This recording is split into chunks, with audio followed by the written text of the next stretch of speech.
Tout d'abord, nous allons commencer par la définition d'une ville. Agglomération peuplée de nombreux habitants, unité urbaine vaste et très peuplée qui concentre la majorité des activités humaines, un lieu d'échange, un nœud de flux de personnes, de marchandises, de capitaux, de culture, d'information et d'idées. Elle est l'élément fondamental de l'organisation de l'espace, du fait qu'elle entretient des relations et exerce une influence très importante sur l'espace qui l'entoure. La ville n'est pas un capital à gérer, mais un milieu à préserver. Vous êtes pour ou contre? La gestion de la ville consiste à améliorer les infrastructures et les services urbains afin d'accroître le développement de la ville et d'améliorer les conditions de vie des citadins. Cette dernière couvre plusieurs aspects, dont la gestion de l'espace urbain qui représente un défi considérable au regard de la nécessité de rendre compatible le processus d'expansion urbaine et l'usage soutenable des ressources naturelles. La gestion économique. En fait, le fonctionnement de l'économie révèle le rôle déterminant de l'évolution du marché des biens et services essentiels dans le développement local et régional. La gestion administrative. La bonne gestion administrative exige un personnel ayant des compétences administratives, techniques et financièrement voulues. Et finalement, la gestion des équipements ou infrastructures. Le bon fonctionnement d'une ville et la réussite de tout projet d'aménagement urbain repose ainsi sur la capacité de la collectivité à planifier son développement en s'appuyant sur un ensemble d'infrastructures de qualité, modernes et adaptées aux besoins. Je te laisse la parole, Marois, pour parler de la préservation de la ville. D'un autre côté, l'intervention sur le patrimoine aujourd'hui ne peut se concevoir sans une politique de développement intégrée dans laquelle préservation, protection et sauvegarde sont des actions complémentaires, indissociables des autres opérations d'aménagement. Une telle politique est tributaire d'une connaissance approfondie de la ville afin de mettre en lumière son histoire urbaine, les périodes spécifiques de son édification, son architecture et les bâtiments qui ont joué un rôle déterminant dans la constitution d'une rue, d'un quartier ou d'un secteur. La connaissance de la ville, de sa structure et de sa composante, l'identification des qualités architecturales et urbaines permet de faire surgir sa spécificité, son identité sociale et urbaine. Pourtant, la muséification de la ville ou sa destruction peuvent être ainsi évitées. Marrakech, la ville ocre, l'exemple concret de la gestion et la préservation. À trop vouloir investir, on commence à perdre une identité culturelle et un peu de patrimoine. Guéliz et l'ancienne Médina, deux endroits tout à fait différents. L'un est moderne, l'autre est très réservé depuis très longtemps. Alors Rita, on commence à gâcher le débat. Vaut mieux céder la parole aux débatteurs. J'appelle l'équipe qui défendra l'affirmative, la deuxième année PC6. Et accueillons tous l'équipe adverse et deuxième année PC3. Et les jurys présents aujourd'hui, Monsieur Uhdo, Madame Leraki, Monsieur Nezar et Madame Amziane. Rappelons les règles du débat. Les interventions se font respectivement à tour de rôle et doivent durer 1 minute au minimum. 2 interventions successives de la même équipe ne doivent pas avoir lieu. Les interventions doivent être faites de manière correcte, évitant toute vulgarité, sarcasme déplacé ou autre forme d'irrespect. Il faut respecter le temps réparti pour les 2 équipes, ça veut dire 20 minutes. Et pour l'audience, veuillez respecter les débatteurs et maintenir le silence jusqu'à la fin du débat et n'applaudir qu'à la fin de chaque intervention, évitant les sifflements, les hurlements ou autres formes d'irrespect. Alors j'appelle Monsieur Younes pour tirer au sort l'équipe qui débutera.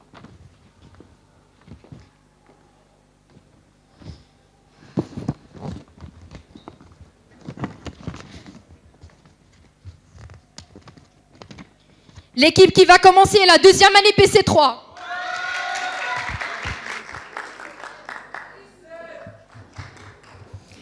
Eh oui, nous revoilà sur ce pupitre, ravis certes et avec le souhait d'être à la hauteur. Car oui, messieurs, dames, ce sujet nous a laissé fort perplexes et confus devant sa complexité, vu qu'il peut induire en erreur les imprudents. Chère audience, honorable jury, monsieur le directeur, ne dit-on pas que ce qu'on ne gère pas finit toujours par nous gérer? Hélas, je viens de réaliser la sagesse que porte ce proverbe. Ainsi, il me laisse penser à ce qui ne laisse pas nos opposants apprécier la gestion.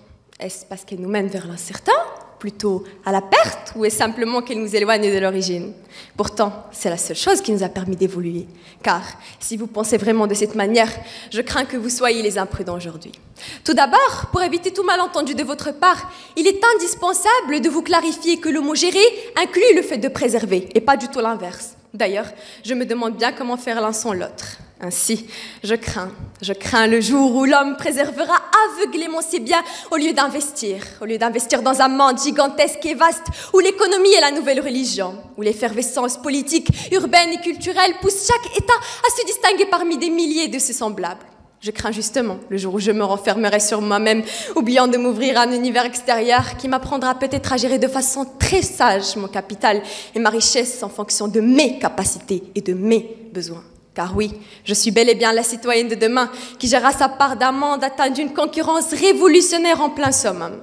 Et donc, mon manque de gestion ne me mènera pas sûrement quelque part, si ce n'est qu'à la stagnation. Et oups, ce qui stagne recule.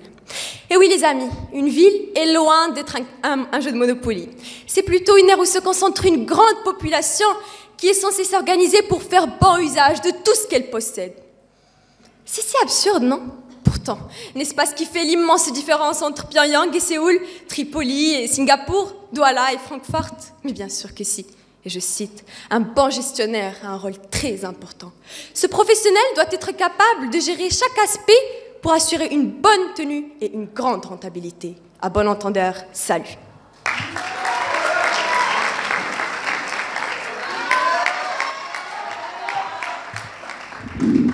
D'après Antoine de Saint-Exupéry, écrivain, poète et reporter français, je cite, « Nous n'héritons pas de la terre de nos parents, nous l'empruntons à nos enfants. » Cher Marrakchi, chaleureuse assemblée, soyez la bienvenue.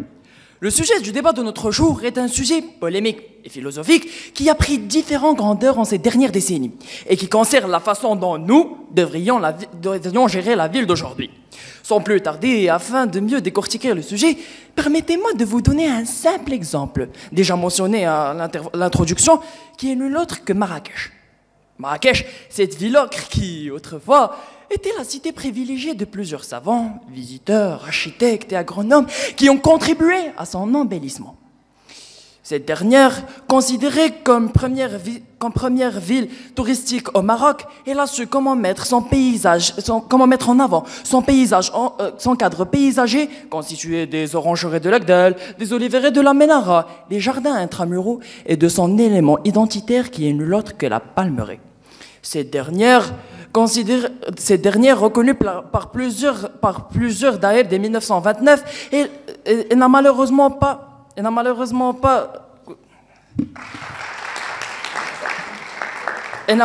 pas cessé de régresser et de reculer face à l'empiètement et l'urbanisation. L'empiètement des infrastructures touristiques comme les golfs et les complexes et les villas luxueuses, particulièrement ces dernières décennies. Le cas aussi des Arcet qui ont malheureusement disparu au profit du bâti, en affectant le savoir-faire local et la richesse immatérielle. Et sans oublier l'héritage historique de nos chers parents, de nos chers grands-parents. Alors, ne voyez-vous pas que c'est assez dommage et chagrinant? À vrai dire que ce n'est pas le cas de nos chers opposants. Le cas de Marrakech n'est pas le seul d'ailleurs. C'est aussi le cas de plusieurs villes impériales du Maroc, qui, malheureusement, leur gestion a été tissée autour d'une stratégie où on cherche des solutions aux problèmes, et pas une stratégie préservative de la ville. Le cas aussi de plusieurs métropoles internationaux qui non seulement affectés par l'urbanisation, mais aussi par leur découverte des nouveaux gisements pétrolifères qui, leur utilisation et leur exploitation, ne font que créer des problèmes. Alors, chers opposants et chère audience, ne voyez-vous pas que ces propos sont assez clairs afin de mettre en place une nouvelle stratégie préservative de la ville? Finalement, tout au long de notre débat, mes amis et moi allons vous prouver que la ville n'est pas un capital à gérer, mais un patrimoine à préserver. Que la gestion réactive de cette dernière ne mènera point à son développement, mais au contraire à sa détérioration. Mesdames et messieurs, ce sujet a été discuté pendant des siècles et des années par plusieurs organisations mondiales. Et c'est bien dommage qu'on n'aura que quelques minutes afin de le faire. Merci.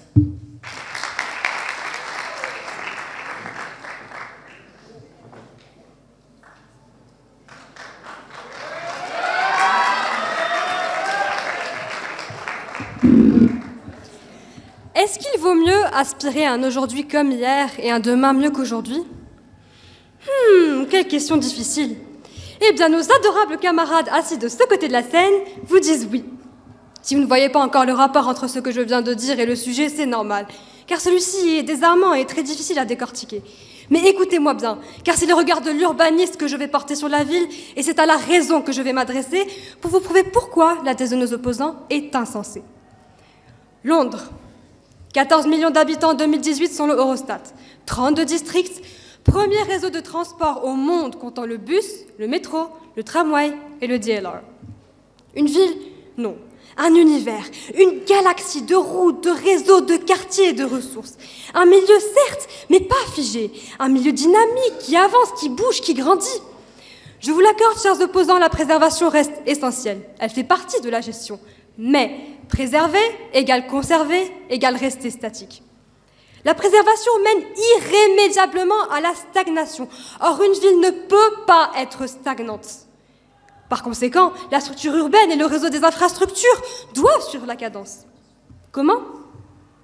En considérant que la population qui circule est un capital, le réseau routier est un capital, le réseau électrique est un capital et le système des canalisations et les égouts sont un capital.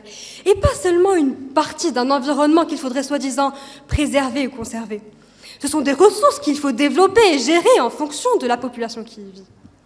Car dans un monde où la population croît de jour en jour, où les routes sont de plus en plus arpentées, les infrastructures de plus en plus éprouvées, les transports de plus en plus sollicités, préserver les vestiges d'une ville appartenant au passé reviendrait à essayer de répondre aux exigences de la population de 2020 avec les moyens urbains de 1890.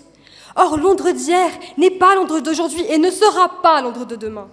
Vous pouvez essayer d'enfermer la ville dans une bulle, préserver ce qui était, ce qui est, fuir ce qui sera, mais vous n'obtiendrez qu'une catastrophe humanitaire et urbanistique. Alors, aujourd'hui comme hier, ou aujourd'hui mieux qu'hier? À vous de choisir votre camp.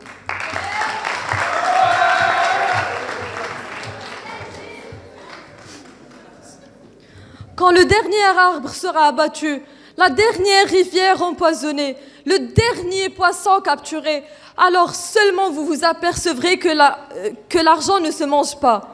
D'après Gaïa, hommage à notre mère, la Terre. Méditez, chers opposants et chers auditoires, sur cette très belle citation. Cette citation qui résume et englobe en quelque sorte la vérité. La grande vérité que nos chers opposants, malheureusement, refusent d'accepter et de croire. Notre mère physique ou matérielle nous... Désolée. Notre mère physique ou matérielle nous permet peut-être de nous asseoir sur ses genoux pendant quelques années, mais on ne doit surtout pas oublier que la nature supporte patiemment notre poids pendant notre vie entière. Prenons cette situation et comparons-la à celle d'un petit enfant. Un enfant a bien sûr des obligations envers sa mère. Il l'aime, il la respecte et il n'oserait jamais lui faire du mal. La situation de cet enfant est la nôtre. On doit être absolument reconnaissant envers Mère Nature et non la détruire. Passons. Bien sûr que nos chers opposants vont essayer de vous donner tous les arguments et preuves qu'ils jugent être vrais et logiques pour essayer de vous convaincre de leur position, mais je dis bien essayer car il n'y a aucun argument assez convaincant qui puisse appuyer leur position. Prenons l'exemple du fait que la généralisation de l'économie libérale ait donné son fruit. Elle a permis de produire une grande quantité de richesses. Mais écoutez-moi bien, elle a permis de produire une grande quantité de richesses économiques. Et comme je l'ai dit auparavant, l'argent ne se mange pas. Comme chaque élève ici présent, vous, moi, mes coéquipiers, nos chers opposants, on a tous des sources de motivation qui nous aident et qui nous boostent pour atteindre nos objectifs. Et pour notre cas, avoir un 18 en bac. Alors, nous devrions aussi être motivés pour sauver notre planète et sauver notre ville de ce développement qui est, néfaste. La première motivation qu'on doit avoir est nous-mêmes. Je vois déjà les expressions faciales de quelques élèves changer, mais ne craignez rien, je vais tout vous expliquer. Prenons l'exemple de quelques personnes âgées qui vivaient leur vie en ville et après leur retraite, ils ont préféré la quitter et partir à la campagne. Ainsi, ils ont cru en quelque sorte anticiper leurs futurs besoins, comme éviter le stress et, en général, quitter la ville pour un coin plus paisible, plus calme et plus vivant. Mais malheureusement, d'après une étude menée par l'Institut CSA, l'association des frères des pauvres, ces mêmes personnes âgées se sont retrouvées seules. Ils souffrent de la solitude.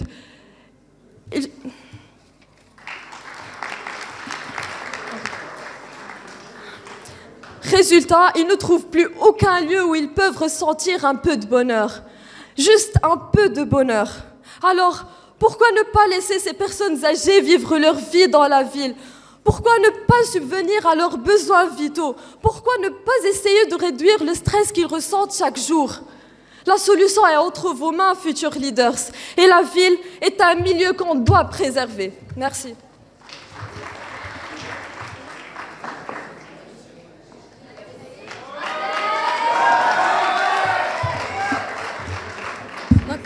Voilà, Monsieur Ala. Juste pour te répondre, Monsieur Ala, d'ailleurs j'ai fait toute une intervention au sujet de Marrakech. La palmerie n'aurait jamais pu garder ses belles palmes sans la loi qui interdit de les couper. Et ceci fait partie d'une bonne gestion. Voilà. Chère audience, il y a un siècle de cela, Marrakech était limitée à sa médina. Il faut ainsi avouer qu'elle n'a pas vraiment été grand-chose avant ça. Avec le temps, elle s'est modernisée, équipée pour mieux s'adapter. C'est ce qui nous laisse tous jouir aujourd'hui d'une ville meilleure, saine et bien organisée. Voilà. Et je tiens à dire que tout ceci n'est nullement le fruit d'une bonne préservation, mais plutôt celui d'une bonne gestion. Oui, en fait, c'est très facile de le remarquer si vous preniez la peine de le faire. Car cette même personne qui vient vous débarrasser de vos déchets chaque matin est le symbole d'une bonne gestion sanitaire. Ce même chauffeur de train qui vous emmène voir vos proches chaque mois est le symbole d'une bonne gestion de transport public. Et cette circulation que vous empruntez chaque matin pour aller à l'école est une gestion qui a pour but de garantir un bon trafic routier. Les services accomplis par l'ARADEMA, la santé, la sécurité, l'éducation et j'en passe sont tous le fruit d'une bonne gestion. Voilà. Marrakech, aujourd'hui, n'est plus une ville modeste, elle est plutôt en pleine amélioration. Et ainsi, elle a atteint un degré de développement grâce à sa diversification économique et à son ouverture. Et maintenant, je vous mets au défi d'imaginer votre vie en pleine ruelle de Médina, dans une maison éclairée avec une lampe à pétrole, se faufilant sur le dos d'un âne à minuit pour aller chez l'épicier. En 2020, je précise, 2-0, quoi. Partisan du pour, il est grand temps d'ouvrir les yeux sur une évidence qui n'a même pas besoin d'être dévoilée. Vous savez, ça me rappelle un peu les types d'histoires des deux frères qui ont hérité une somme d'argent, et un a su la gérer et l'autre l'a préserver bêtement sans en faire bon usage. D'ailleurs, comment pouvez-vous croire à cette préservation absolue, extrême, dans un monde constamment en remaniement, atteint de partout par la mondialisation? Et comme le dit si bien le grand Héraclite, rien n'est permanent, sauf le changement. Partisans, vous êtes très loin de la réalité, car le monde, lui, a changé en meilleur. Merci.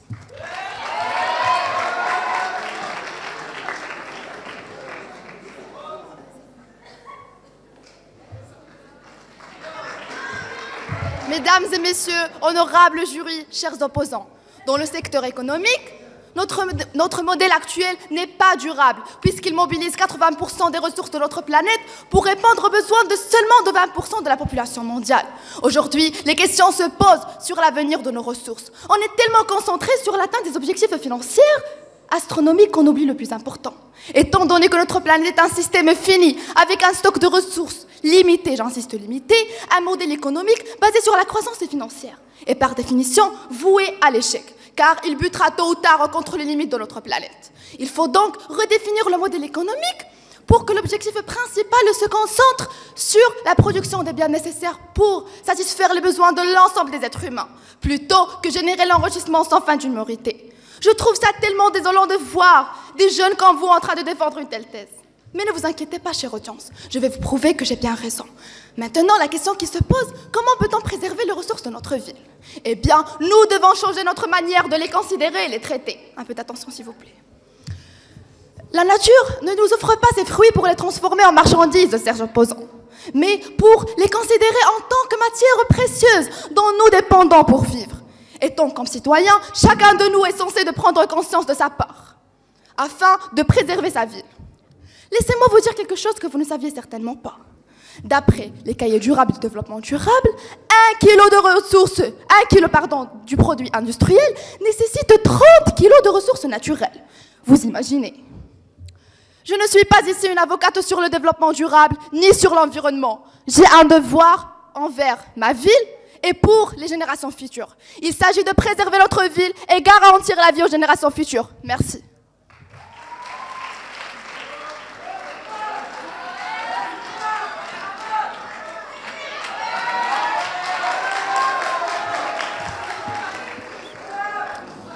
Donc, je tiens à répondre à Mademoiselle Borjane. Si vous ne le savez pas, les villes éco-intelligentes sont très nombreuses à travers le monde. Et donc, c'est une approche systématique qui combine avec la gestion d'une ville. Cher auditoire, bonsoir. J'ai hâte de vous faire part d'une histoire fascinante, celle d'une ville qu'on peut décrire par sculpturale. New York, encore mieux, The Big Apple. Connu par le nombre follet de gratte-ciel qui est à 5543 aujourd'hui, n'était naguère constitué que de verdure et de montagnes. Ce qui intrigue le plus à propos de cette ville, c'est sa révolution industrielle, qui est incomparable et plus intense que celle de toutes les autres villes. En 1857, elle attaque les plus grands travaux qui aboutiront plus tard à la construction d'un immense parc artificiel, connu aujourd'hui sous le nom de Central Park. 10 ans plus tard, l'East River était complètement gelé, ce qui n'est pas rare d'ailleurs. Les bateaux étaient alors emprisonnés et les échanges commerciaux ont stagné pendant plusieurs semaines. C'est de là qu'est venue l'idée de construire un géant pont. Le Brooklyn Bridge était né. Ah non, me diriez-vous, il fallait préserver la ville telle qu'elle était? Une stagnation et marasme économique de quelques semaines, il n'y a pas de quoi faire un drame. C'est à partir du XXe siècle que New York voit venir une révolution architecturale. Elle est devenue notamment une ville debout et la course aux plus grands buildings commence ainsi. En 2001, Manhattan subit un attentat terroriste et signe la fin de World Trade Center de la manière la plus immonde qui soit.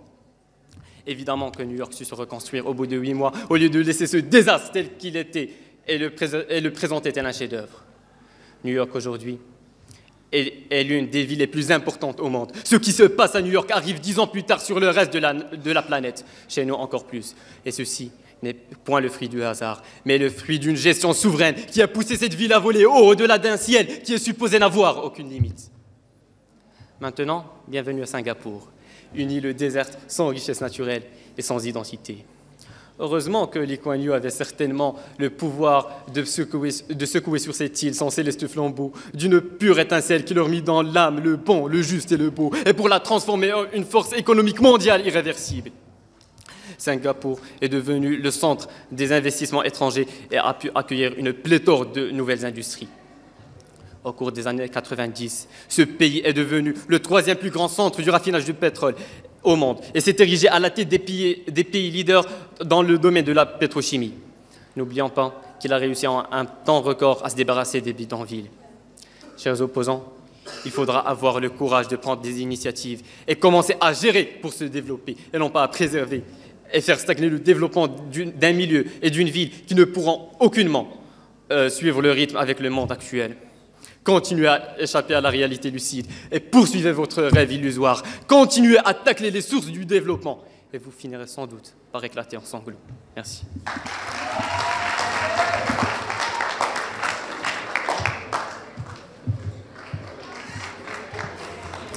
Très chère Yasmina, je vois très bien que tu es encore influencée par la lampe à pétrole de Sidi Mohamed. Mais bon. La ville n'est pas un capital à gérer, mais un environnement à préserver. Très cher auditoire, une fois que le sujet m'a été remis et que j'ai vu notre position, j'ai beau penser aux idées et aux arguments qui pourront persuader et éclairer la vision ébène de nos chers opposants. Et je n'ai rien trouvé de si persuasif que le fait de vous rappeler d'où nous venons. nos origines, notre identité. Cette entité culturelle et ethnique qui fait de nous ce que nous sommes aujourd'hui. Cette entité sans laquelle nous deviendrons tous les mêmes. Chers opposants, certes, oui, nous vivons dans une époque de mondialisation, une époque qui nous appelle à nous surpasser sur tous les plans possibles. Mais cela ne veut pas dire évoluer en se perdant dans un monde que vous, très chers opposants, essayez de rendre parfait. Vous savez, ma seule remarque, et ce depuis le début du débat, hormis le fait que nos chers opposants ne font pas très attention à nos arguments, et que depuis le début, on parle de façon un peu abstraite à mon goût, ce qui m'a poussé à penser un peu concrètement aux faits réels. Bon, auditoire. Quelle est la problématique mondiale? Auditoire, c'est très simple. C'est le fait de considérer une ville comme un capital à gérer. Je m'explique. Les employés ne sont qu'une simple source de revenus économiques pour les entreprises. Très chère audience, on s'est tellement focalisé sur le développement économique et financier qu'on a fini par s'oublier, qu'on a fini par oublier le monde. On a tellement cherché à le développer qu'on l'a fait souffrir. Réchauffement climatique, destruction et épuisement des ressources naturelles, pauvreté et j'en passe. Tout cela résulte tout simplement de notre négligence ou devrais-je dire, tout cela résulte de notre négligence envers ce patrimoine qu'on n'a pas su préserver. Vous savez, chers opposants, je vais essayer de suivre votre logique, même si je la considère un peu fallacieuse. Mais considérons qu'une ville est un capital à gérer. Prenons une ville X. Prenons Marrakech, vu qu'on parle de Marrakech depuis le début du débat. Comment va-t-on gérer cette ville? Eh bien, j'ai toujours pensé que Jam El Fna abriterait un très beau bâtiment. Ou bien, que diriez-vous d'éradiquer tous les palmiers et de les remplacer par des buildings? Ah mais oups, j'ai oublié, désolé, j'ai oublié. Avec un bâtiment au milieu, Jam El Fna ne sera plus Jam El Fna. Et sans palmiers, les palmeraies ne seront plus appelées ainsi. Et par la suite, Marrakech ne sera plus Marrakech. Et là, tout va être perdu. Merci.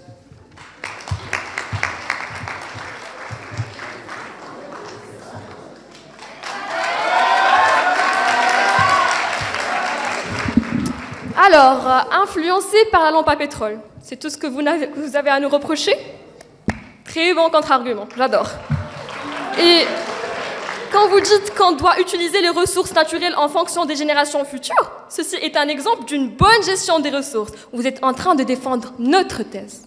Et aussi, Salma, on n'essaie pas de rendre ce monde parfait, on essaie de le perfectionner. Honorable audience, est-ce qu'une ville est un capital à gérer ou un milieu à préserver? À premier abord, il m'est aisé de distinguer ces phrases et déjà une dichotomie s'opère dans mon cerveau. Quand j'entends capital et gestion, je vois modernité, développement et évolution. Je pense investissement, création et innovation, ce qui est plaisant et passionnant. Mais quand j'entends préservation, ce qui me traverse l'esprit est zone de confort, sécurité, stagnation et peur du changement. Vous interprétez ces mots de la manière qui vous plaît, mais pour moi, ces derniers ne font qu'assombrir ma vision du monde et créer en moi un sentiment de malaise, car je ne peux empêcher ma curiosité instinctive d'oser et de vouloir trouver l'inconnu. La fameuse curiosité a tué le chat. Moi, je dirais que la satisfaction l'a ressuscité. Il faut oser franchir le pas et ignorer toutes les voix qui voudraient m'empêcher de croquer la vie à pleines dents. Oula, ça devient personnel. Bon. Pour concrétiser mon idée, une ville repose sur 3 systèmes. Premièrement, sa base, qui est le système naturel, environnement et ressources. Deuxièmement, le système économique et les infrastructures qui constituent le système supporteur. Troisièmement, on a le système humain qui est constitué de développement individuel et de système social, qui sont gérés par une gouvernance. Donc, l'exploitation des ressources naturelles est essentielle pour l'accroissement du système économique, ce qui nécessite une bonne gestion. Or, des investissements pour gagner du profit, augmenter la production et pourquoi pas hausser le taux de rentabilité pour produire encore plus de richesses. Car qu'il s'agisse de transport, d'aménagement public ou d'infrastructures. Et cela ne peut qu'être bénéfique pour les citoyens. en travaillant avec un esprit entrepreneurial qui s'avère plus efficace et potentiellement plus intéressant pour gagner en matière de productivité et d'efficacité. Car sinon, préserver le milieu existant avec les mêmes hôpitaux, les mêmes écoles, la même architecture nous mènera vers un décalage socio-économique avec le reste du monde, qu'on peut déjà clairement constater entre les villes du Maroc. À qui est la faute? Eh bien justement, on manque de compétition de gestion de villes marocaines. Voyez-vous, cher auditoire, une ville n'est pas à prendre à la légère. C'est la structure sur laquelle se basent les pays et les États. Donc, chaque investissement à son niveau ne peut qu'être bénéfique pour la globalité. Et comme l'a si bien dit Léonard de Vinci, je cite, « Le fer se rouille, faute de s'en servir. L'eau stagnante perd de sa pureté et se glace par le froid. De même, l'inaction zappe la vigueur de l'esprit. » Fin de citation et à méditer. Merci.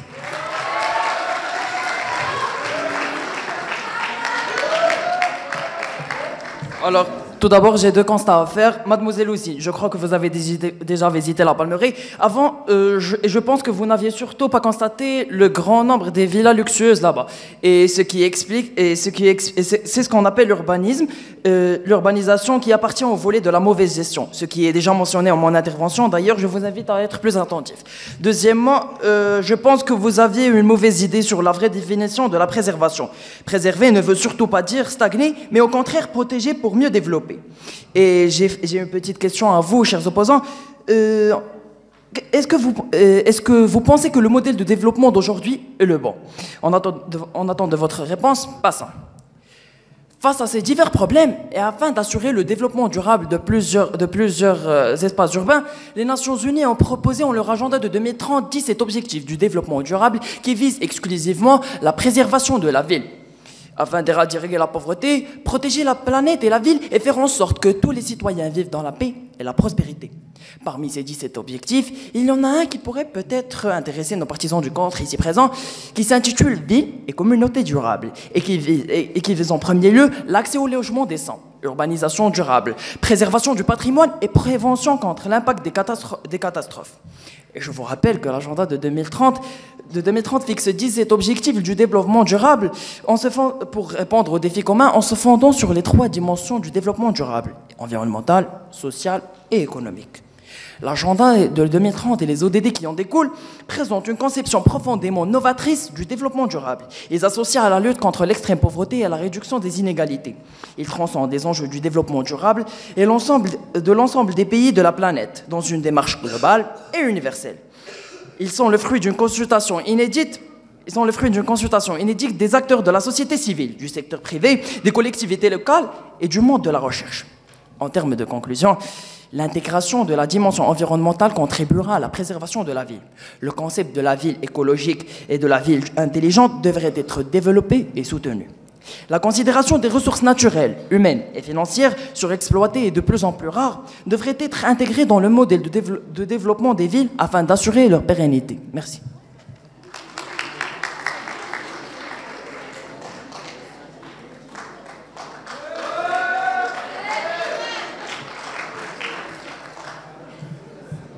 Alors, premièrement, j'ai bien entendu aucun argument assez convaincant pour appuyer notre position. Ai-je bien entendu? Si oui, je te conseille alors à toi et toute ton équipe d'écouter plus attentivement. Deuxièmement, Hajar, tu as dit que la planète avait un stock de ressources limité. Si tu y réfléchissais un petit peu plus, tu comprendrais que ce stock ne servirait à rien si on ne le gérait pas. Troisièmement, justement, Salman, si on ne faisait que préserver la ville, on serait encore à l'école coranique. Alors, de rien pour tout le développement sans lequel tes jolies petites barrettes ne seraient qu'un rêve inaccessible. Troisièmement, s'il te plaît, quatrièmement, pardon, je m'y perds, il y a tellement de choses à vous dire. S'il te plaît, au lieu de répéter que nous n'avons pas de contre-argument, avance une véritable contre-attaque.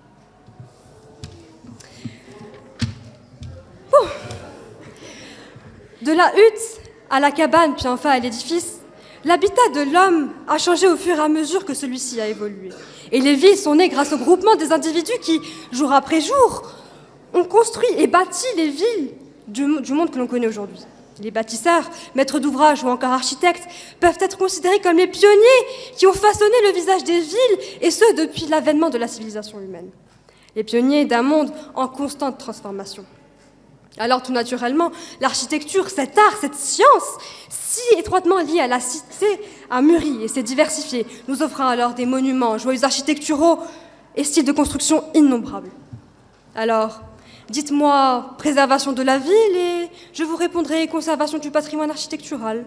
Mais parlez-moi de gestion de la ville. Et là, je vous réaliserai l'exploitation de l'héritage de nos ancêtres à sa juste valeur. Je vous réaliserai l'évolution de l'architecture pour satisfaire les besoins des citoyens. Je vous réaliserai la bonne gestion des monuments historiques afin de faire fructifier l'économie à travers le tourisme. Je vous réaliserai des avancées, du progrès dans le domaine de l'architecture, ainsi que la valorisation du milieu urbain. Alors, laissez-moi vous dire une dernière chose, chers opposants. Considérez qu'une ville, toute une ville avec son histoire, ses monuments, ses habitants, ses cafés, ses restaurants, ses parcs, ses bureaux, tout ceci n'est qu'un milieu et non un capital, un patrimoine, une richesse incommensurable à développer et gérer. C'est insulter les grands génies de l'architecture en réduisant leurs œuvres à un simple espace de vie qu'on devrait préserver. Alors rendons hommage à Zaha Hadid, Le Corbusier, Frank Lloyd Wright, Mimar Sinan. Préservons, oui, préservons le Taj Mahal, la Koutoubia, Big Ben et la Tour Eiffel. N'oublions pas le passé, mais surtout, soyons toujours tournés vers le futur. Car préserver la ville en tant que milieu, c'est vivre dans le passé. La gérer en tant que capitale, en revanche, c'est construire la ville de demain. Merci.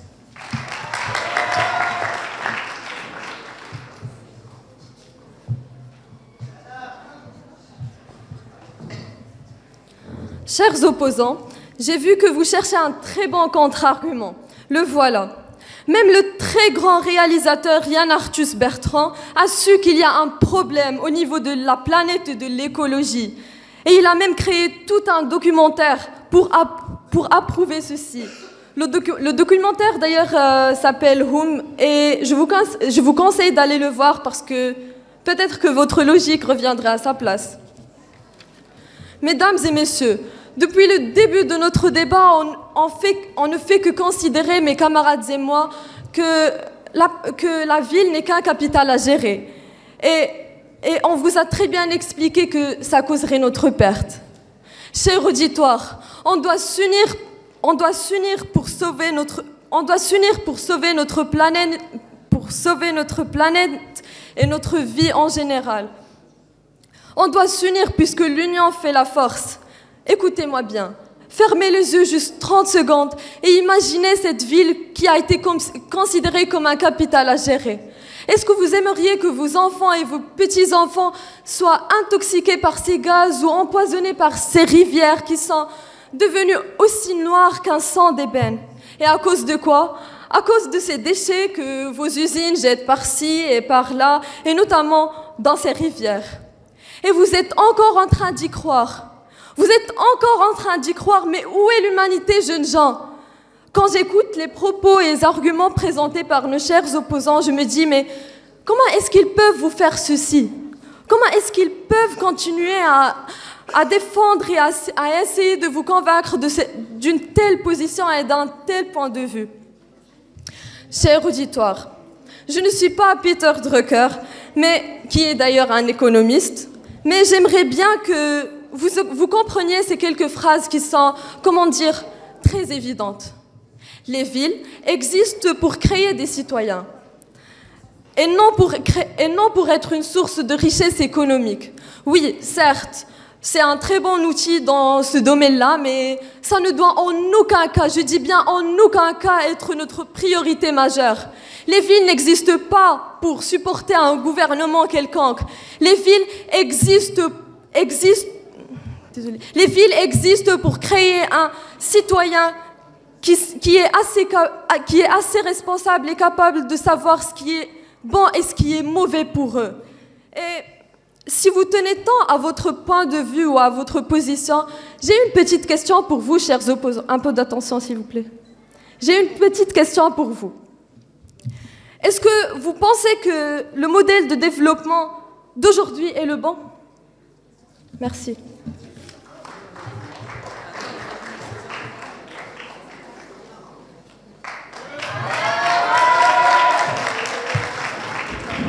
Chers opposants, d'après mes recherches et selon le dictionnaire, l'internaute par exemple, en recherchant les synonymes de préserver, j'ai trouvé sauvegarder, défendre, protéger, conserver, mais aucune trace de développer. Et écologie, écologie, écologie, est-ce que c'est le seul argument que vous possédez? Sérieusement. Et chers opposants, le bon développement ne peut être point achevé sans une bonne gestion. Et la gestion est à nous de défendre. Merci, mais nous n'avons pas besoin de votre aide.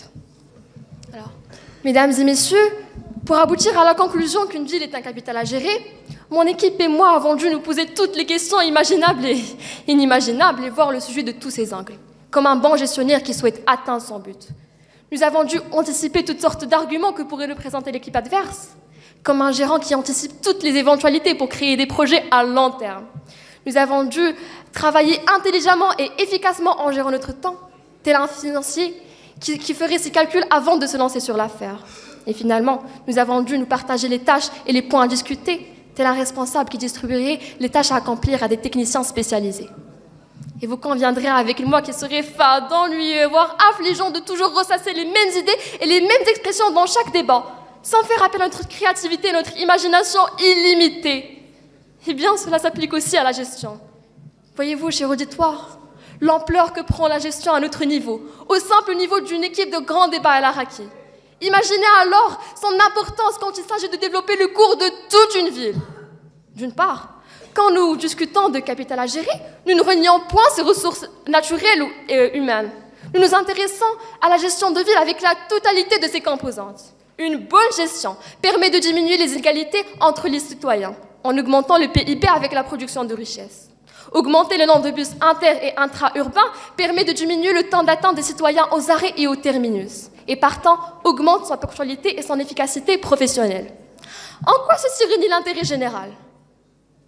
Et déjà, quelle logique vous permettrait d'assumer que le projet de ville verte à Ben Guerir, par exemple, peut être nuisible à l'environnement, ou que sa zone consacrée à des fins éducatives à vision internationale, l'IDEX, UM6P, n'est pas sans avantage? Non, mesdames et messieurs, tout cela est le fruit de bonne gouvernance et non de préservation. C'est le fruit de grands efforts en termes d'investissement et de bonne gestion. C'est à quoi nous aspirons. C'est la flamme qui brûle au plus profond de notre être. Et tout à l'opposé, c'est l'angoisse de la stagnation et de l'inertie qui nous torture l'esprit.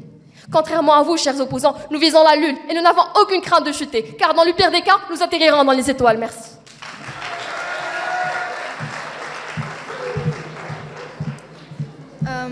Très chers opposants, pendant une guerre, les attaquants visent les monuments, les patrimoines culturels. Ils ne s'attaquent pas aux banques et aux usines. Un pays sans culture et sans patrimoine est un pays mort. De plus, vous parlez d'exploitation des ressources avec modération, comment dire, oui. Mais je pense que vous défendez l'exploitation des ressources jusqu'à épuisement. De plus, je voudrais vous poser une petite question. Est-ce que la nature constitue un patrimoine? Bien sûr, quand je parle de patrimoine, je parle de constitution à préserver. Donc, est-ce que la nature constitue un patrimoine? À mon humble avis et celui de mes chers amis, oui, car on pense qu'un capital peut se régénérer, et même facilement. Mais un patrimoine, non. On le perd, on ne le reverra plus jamais. De plus, comme je l'avais dit, la nature est un patrimoine. Donc, les forêts d'Amazon ou même Ergan est un patrimoine. Et nombreux sont les pays, par exemple pour Ergan, nombreux sont les pays qui ont essayé de le cultiver. Mais cet arbre endémique n'existe qu'au Maroc. Mais bon, mais si nous suivons la logique de nos chers opposants, nous devons détruire l'un des emblèmes les plus importants de notre pays et le remplacer par une usine. Chère assistance, la ville contient beaucoup de capitaux à gérer. Capital humain, capital de travail, capital financier, mais il n'est pas un capital en elle-même. Je pense que...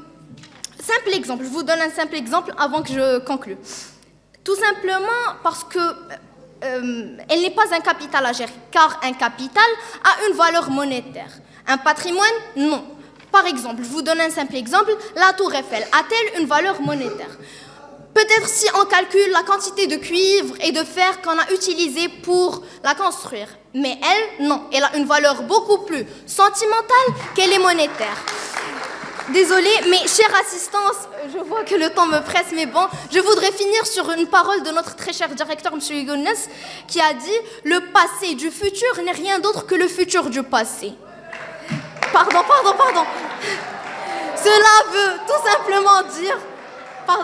Cela veut tout simplement dire qu'il ne faut pas détruire le futur pour ne pas perdre notre passé. Ne détruisons pas notre ville pour ne pas nous perdre. Merci. La vie, merci.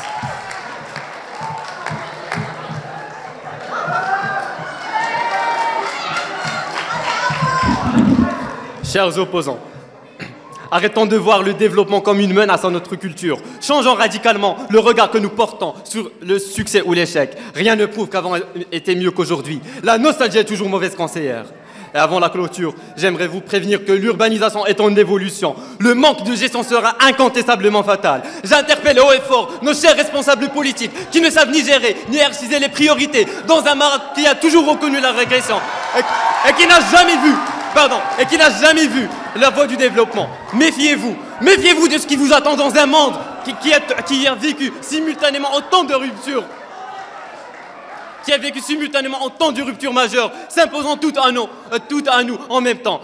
Méfiez-vous de mondialisation, de robotisation, de révolution numérique, d'intelligence artificielle, de big data, de crise de subprime, d'ubérisation d'économie, de terrorisme, de réseaux sociaux, de discrimination, soit autant de réalités prometteuses ou inquiétantes qu'il serait suicidaire d'ignorer. Merci. Juste pour la fin, j'ai une réponse à M. Ala. On dit cher opposant et non pas cher partisan du contre. Merci.